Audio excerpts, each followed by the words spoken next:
Good evening. Hi, friends. This is very exciting and very different, which is part of the reason why it's so exciting. This is for Zom. Hi, Zom. Zom is one of my newest patrons at the super high, mega awesome level.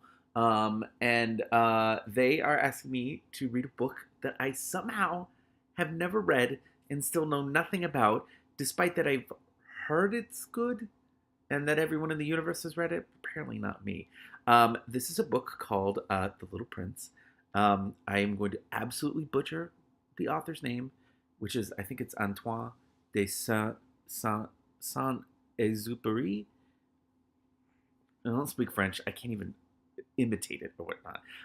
So it's kind of novella sized. So I think I can get this in 4 sections. So we're gonna try 7 chapters per video for Patreon.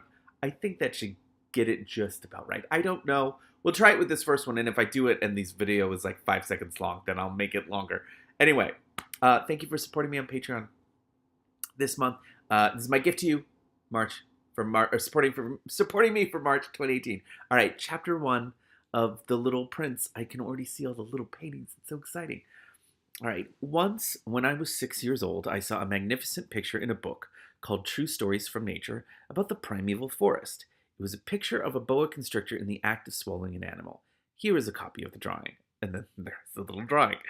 In the book, it said boa constrictors swallow their prey whole without chewing it. After that, they are not able to move, and they sleep through the 6 months that they need for digestion. I pondered deeply then over the adventures of the jungle, and after some work with a colored pencil, I succeeded in making my first drawing. My drawing number 1. It looks something like this, and I want you to know it is about on par with my drawing abilities. I can't even imagine what it kind of looks like a hat. Could be a gelatinous blob. I don't really know. Anyway, I showed my masterpiece to the grown-ups and asked them whether the drawing frightened them. But they answered, "Frightened? Why should anyone be frightened by a hat?"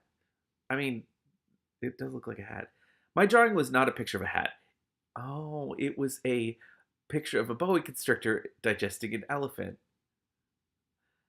Oh, there's a little eye. I see. Oh, that's clever. I made another drawing. I drew the inside of a boa constrictor so that the grown-ups could see it clearly. They always need to have things explained. My drawing number 2 looked like this, and then the inside of the boa constrictor. The grown-up's response this time was to advise me to lay aside my drawings of boa constrictors, whether from the inside or the outside, and devote myself instead to geography, history, arithmetic, and grammar. But this is important stuff. You've got to learn this stuff. That is why, at the age of 6, I gave up what might have been a magnificent career as a painter. I had been disheartened by the failure of my drawing number 1 and my drawing number 2. Grown-ups never understand anything by themselves, and it is tiresome for children to be always and forever explaining things to them. Right. So then I chose another profession and learned to pilot airplanes. I've flown I've flown a little over all parts of the world, and it is true that geography has been very useful to me. At a glance, I can distinguish China from Arizona. I hope so. If one gets lost in the night, such knowledge is valuable. That is so endearing and adorable. In the course of this life, I've had a great many encounters with a great many people who have been concerned with matters of consequence. I have seen them intimately, close at hand, and that hasn't much improved my opinion of them. Whenever I met one of them, who seemed to me at all clear-sighted, I tried the experiment of showing him my drawing number 1, which I have always kept. I would try to find out, if this was a person of true understanding. But whoever it was, he or she would always say, "That is a hat." Then I would never talk to that person about boa constrictors, or primeval forests, or stars. I would bring myself down to his level. I would talk to him about bridge and golfs and politics and neckties, and the grown-up would be greatly pleased to have met such a sensible man. Wow, this started out a little dark there, right? So I lived my life. Oh, now we're on to chapter 2, I should say. So I lived my life alone, without anyone that I could really talk to, until I had an accident with my plane in the desert of Sahara 6 years ago. Something was broken in my engine, and as I had with me neither a mechanic nor any passengers, I set myself to attempt the difficult repairs all alone. It was a question of life and death for me. I had scarcely enough drinking water to last a week. The first night, then, I went to sleep on the sand, 1,000 miles away from any human habitation. I was more isolated than a shipwrecked sailor on a raft in the middle of the ocean. Thus you can imagine my amazement at sunrise when I was awakened by an odd little voice. It said, If you please, draw me a sheep. I love that the next sentence is also my reaction. What? Exclamation point, not a question, just an exclamation. What? Draw me a sheep. I jumped to my feet, completely thunderstruck. I blinked my eyes hard. I looked carefully all around me, and I saw a most extraordinary small person who stood there examining me with great seriousness. Here you may see the best portrait that later I was able to make of him, but my drawing is certainly very much less charming than its model. So is this literal? A literal little prince? That, however, is not my fault. The grown-ups discouraged me in my painter's career when I was 6 years old, and I never learned to draw anything except bows from the outside and bows from the inside. Now I stared at this sudden apparition with my eyes fairly starting out of my head in astonishment. Remember, I had crashed in the desert 1,000 miles from any inhabited region, and yet my little man seemed neither to be straying uncertainly among the sands, nor to be fainting from fatigue or hunger or thirst or fear. Nothing about him gave any suggestion of a child lost in the middle of the desert, 1,000 miles from any human habitation. I like the repetition of that, like, just to remind you, we're in the middle of nowhere. When at last I was able to speak, I said to him, "But what are you doing here?" And in answer he repeated, very slowly, as if he were speaking of a matter of great consequence, "If you please, draw me a sheep." When a mystery is too overpowering, one dare not disobey. Absurd as it might seem to me, 1,000 miles from any human habitation and in danger of death, I took out of my pocket a sheet of paper and my fountain pen. But then I remembered how my studies had been concentrated on geography, history, arithmetic, and grammar, and I told the little chap, a little crossly too, that I did not know how to draw. He answered me, "That doesn't matter. Draw me a sheep." But I had never drawn a sheep, so I drew for him one of the two pictures I had drawn so often. It was that of the boa constrictor from the outside, and I was assumed to hear the little fellow greet it with, "No, no, I do not want an elephant inside a boa constrictor. Boa constrictor is a very dangerous creature, and an elephant is very cumbersome." What is this book? Where I live, everything is very small. Where you live? What I need is a sheep. Draw me a sheep. So then I made a drawing, and there is a quite good drawing of a sheep. He looked at it carefully, and then he said, "No, the sheep is very sickly. Make me another." What? So I made another drawing, and this is looks a little more like a goat. My friend smiled gently and indulgently. "You see yourself," he said, "that this is not a sheep. This is a ram. It has horns." So then I did my drawing over once more, and then another one. But it was rejected too, just like the others. "That one is too old. I want a sheep that will live a long time." But this time my patience was exhausted, because I was in a hurry to start taking my engine apart. So I tossed off this drawing, and it's a box with 3, like, air holes in it. And I threw out an explanation with it. "This is only his box. The sheep you asked for is inside." I was very surprised to see a light break over the face of my young judge. "That is exactly why I wanted it. Do you think that the sheep will have a great deal of grass?" "Why?" "Because where I live, everything is very small." "There will surely be enough grass for him," I said. "It is a very small sheep that I have given you." He bent his head over the drawing. "No, not so small. Look, he has gone to sleep." And that is how I made the acquaintance of the little prince. Well, this is strange. I'm into it. Let's keep going. Chapter 3. How long? Yeah, we got time. Let's keep going. It took me a long time to learn where he came from. The little prince, who asked me so many questions, never seemed to hear the ones I asked him. It was from words dropped by chance, little by little, that everything was revealed to me. The first time he saw my airplane, for instance, I shall not draw my airplane, that would be too complicated for me. He asked me, "What is that object?" "That is not an object. It flies. It is an airplane. It is my airplane." And I was proud to have him learn that I could fly. He cried out then, "What? You dropped down from the sky?" "Yes," I answered, modestly. "Oh, that is funny." "Is it?" He could have died. Excuse me. And the little prince broke into a lovely peal of laughter, which irritated me very much. I like my misfortunes to be taken seriously. Then he added, "So you too come from the sky. Which is your planet?" Oh! Oh! What the fuck? This is not what I expected. At that moment, I caught a gleam of light in the impenetrable mystery of his presence, and I demanded abruptly, "Do you come from another planet?" But he did not reply. He tossed his head gently without taking his eyes from the plane. It is true that on that you can't have come from very far away. And he sank into a reverie, which lasted a long time. Then, taking my sheep out of his pocket, he buried himself in the contemplation of his treasure. You can imagine how my curiosity was aroused by this half confidence about the other planets. I made a great effort, therefore, to find out more on this subject. My little man, where do you come from? What is this where I live of which you speak? Where do you want to take your sheep? After a reflective silence, he answered, Excuse me, the thing that is so good about the box you have given me is that at night he can use it as his house. Sure, okay. That is so, and if you are good, I will give you a string too, so that you can tie him during the day, and a post to tie him to. But the little prince seemed shocked by this offer.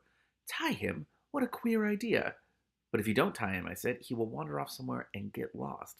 My friend broke into another peal of laughter. But where do you think he would go? Anywhere, straight ahead of him. Then the little prince said earnestly, That doesn't matter. Where I live, everything is so small. And with perhaps a hint of sadness, he added, Straight ahead of him. Nobody can go very far. What is this book? Then there's a little drawing of a person, sheep. Very interesting drawing. Chapter 4. I thus learned a second fact of great importance. This was that the planet the little prince came from was scarcely any larger than a house. But that did not really surprise me much. I knew very well that in addition to the great planets, such as the Earth, Jupiter, Mars, Venus, to which we have given names, there are also hundreds of others, some of which are so small that one has a hard time seeing them through the telescope. When an astronomer delivers one of these, he does not give it a name, but only a number. He might call it, for example, Asteroid 325. And then there's a drawing of someone looking through a telescope. I have serious reason to... Let me do that again. I have serious reason to believe that the planet from which the little prince came is the asteroid known as B612. This asteroid has only once been seen through the telescope. That was by a Turkish astronomer in 1909. And then there's a drawing of said Turkish astronomer. On making his discovery, the astronomer had presented it to the International Astronomical Congress in a great demonstration, but he was in Turkish costume, and so nobody would believe what he said. Grown-ups are like that. Okay, that's a little real. Fortunately, however, for the reputation of asteroid B612, a Turkish dictator made a law that his subjects, under pain of death, should change to European costume. So in 1920, the astronomer gave his demonstration all over again, dressed with impressive style and elegance. And this time, everybody accepted his report. If I have told you these details about the asteroid and made a note of its number for you, it is on account of the grown-ups and their ways. When you tell them that you've made a new friend, they never ask you any questions about essential matters. They never say to you, what does his voice sound like? What games does he love best? Does he collect butterflies? Instead, they demand, how old is he? How many brothers has he? How much does he weigh? How much money does his father make? Only from these figures do they think they have learned anything about him. This is getting uncomfortable, Jesus Christ. If you were to say to the grown-ups, I saw a beautiful house made of rosy brick, with geraniums in the windows and doves on the roof, they would not be able to get any idea of that house at all. You would have to say to them, I saw a house that cost $20,000. Yeah, where did you see that? I'm very bitter. Then they would exclaim, oh, what a pretty house that is. Just so, you might say to them, the proof that the little prince existed is that he was charming, that he laughed, and that he was looking for a sheep. If anybody wants a sheep, that is a proof that he exists. And what good would it do them to tell them that? They would shrug their shoulders and treat you like a child. But if you said to them, the planet he came from is asteroid B612, then they would be convinced and leave you in peace from their questions. They are like that. One must not hold it against them. Children should always show great forbearance toward grown-up people. But certainly for us, let me do it again. But certainly for us who understand life, figures are a matter of indifference. I should have liked to begin the story in the fashion of the fairy tales. I should have liked to say, once upon a time there was a little prince who lived on a planet that was scarcely any bigger than himself, and who had need of a sheep. To those who understand life, that would have given a much greater air of truth to my story. For I do not want anyone to read my book carelessly. This is so strange. Now he's talking about the book that I'm reading. I have suffered too much grief in setting down these memories. Why? Oh God. 6 years have already passed since my friend went away from me with his sheep. If I try to describe him here, it is to make sure that I shall not forget him. To forget a friend is sad. Not everyone has had a friend. And if I forget him, I may become like the grown-ups who are no longer interested in anything but figures. It is for that purpose, again, that I have bought a box of paints and some pencils.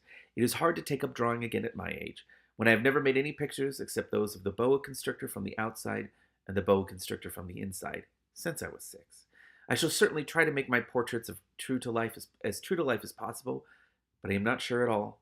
But I am not at all sure of success. One drawing goes along all right, and another has no resemblance to its subject. I make some errors too, in the little prince's height. In one place he is too tall, and in another too short, and I feel some doubts about the color of his costume. So I fumble along as best as I can, now good, now bad, and I hope generally fair to middling. In certain more important details I shall make mistakes also, but that is something that will not be my fault. My friend never explained anything to me. He thought perhaps that I was like himself. But I, alas, do not know how to see sheep through the walls of boxes. Perhaps I am a little like the grown-ups. I have had to grow up. What is this book doing? That is sad and, oh my God. Chapter 5. As each day passed, I would learn in our talk something about the little prince's planet. His departure from it, his journey. The information would come very slowly, as it might chance to fall from his thoughts. It was in this way that I heard, on the third day. Why do I have 31 new emails? That seems evil. You know what I'm gonna do? I'm just gonna quit this and not even let it bother me. The information would come very slowly, as it might chance to fall from his thoughts. It was in this way that I heard on the third day about the catastrophe of the baobabs. The trees? They have those trees on his planet?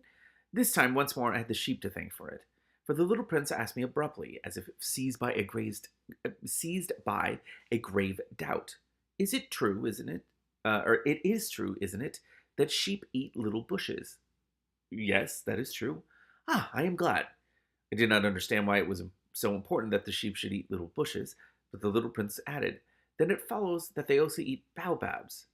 I pointed out to the little prince that baobabs were not little bushes, but, on the contrary, trees as big as castles, and that even if he took a whole herd of elephants away with him, the herd would not eat up one single baobab. The idea of the herd of elephants made the little prince laugh. We would have to put them on top of one another, he said. Oh, on his planet, because it's so small. That is a real small planet, by the way. I love the painting of it. But he made a wise comment. Before they grow so big, the baobabs start out by being little.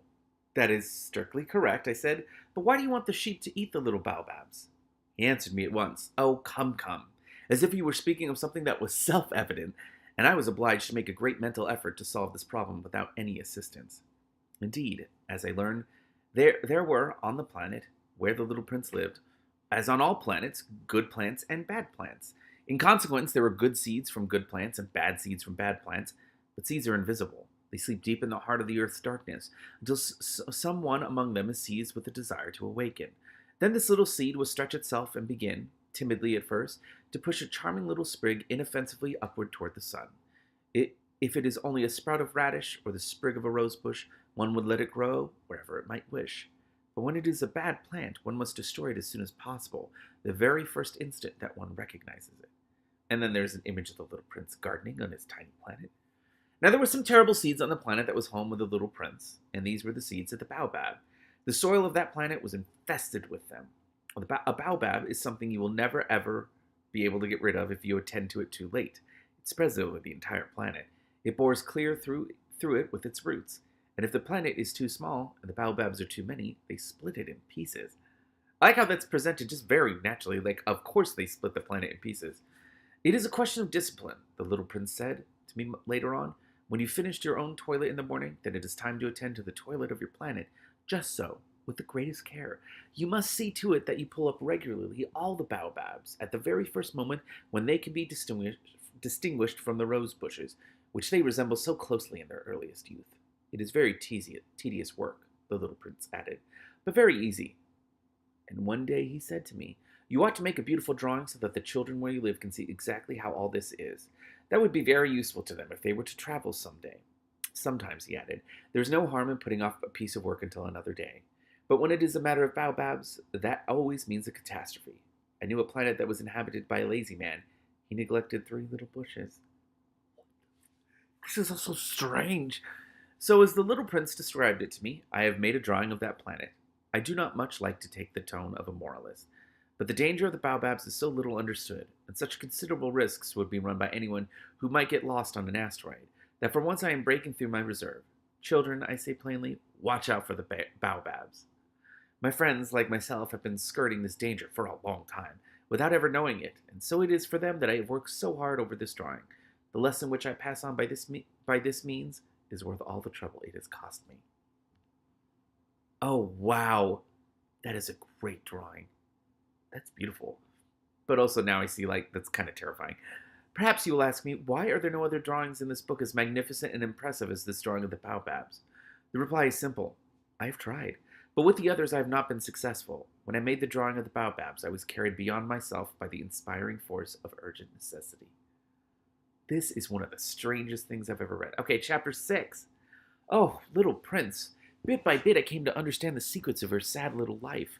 For a long time you had found your only entertainment in the quiet pleasure of looking at the sunset. I learned that new detail on the morning of the 4th day, when you said to me, I am very fond of sunsets. Come, let us go look at a sunset now. But we must wait, I said. Wait? For what? For the sunset. Wait, we must wait until it is time. Oh, it's a tiny planet. You wouldn't have to. You could just walk around to the other one. At first you seemed to be very much surprised, and then you laughed to yourself. You said to me, I am always thinking that I am at home. Just so. Everybody knows that when it is noon in the United States, the sun is setting over France. If you could fly to France in 1 minute, you could go straight into the sunset, right from noon. Fortunately, France is too far away for that. But on your tiny planet, my little prince, all you need to do is move your chair a few steps. You could see the day end and the twilight falling whenever you like. One day, you said to me, I saw the sunset 44 times. And a little later you added, one loves the sunset when one is so sad. Were you so sad then, I asked, on the day of the 44 sunsets? But the little prince made no reply. Why is this so sad? I feel things. Oh, chapter 7. On the 5th day, again, as always, it was thanks to the sheep, the secret of the little prince's life was revealed to me. Abruptly, without anything to lead up to it, and as if the question had been born of long and silent meditation on his problem, he demanded, a sheep, if it eats little bushes, does it eat flowers too? A sheep, I answered, eats anything it finds in its reach. Even flowers that have thorns? Yes, even flowers that have thorns. Then the thorns, what use are they? I did not know. At that moment I was very busy trying to unscrew a bolt that had got stuck in my engine. I was very much worried, for it was becoming clear to me that the breakdown of my plane was extremely serious. And I had so little drinking water left that I had to fear for the worst. The thorns, what use are they? The little prince never let go of a question once he had asked for it. As for me, I was upset over that bolt. And I answered with the first thing that came into my head. The thorns are of no use at all. Flowers have thorns just for spite. Oh. There was a moment of complete silence. Then the little prince flashed back at me with a kind of resentfulness. I don't believe you. Flowers are weak creatures. They are naive. They reassure themselves as best they can. They believe that their thorns are terrible weapons. I don't think I could argue with that, but that's a very weird thing to say.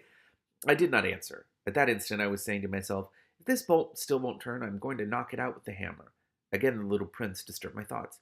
And you actually believe that the flowers... Oh, no, I cried. No, no, no. I don't believe anything. I answered you with the first thing that came into my head. Don't you see? I am very busy with matters of consequence. He stared at me, thunderstruck. Matters of consequence? He looked at me. There, with my hammer in my hand, my fingers black with engine grease, bending down over an object which seemed to him extremely ugly. You talk just like the grown-ups. That made me feel a little ashamed, but he went on relentlessly. You mix everything up together. You confuse everything. He was really very angry. He tossed his golden curls into the breeze. I know a planet where there is a certain red-faced gentleman. He has never smelled a flower. He has never looked at a star. He has never loved anyone.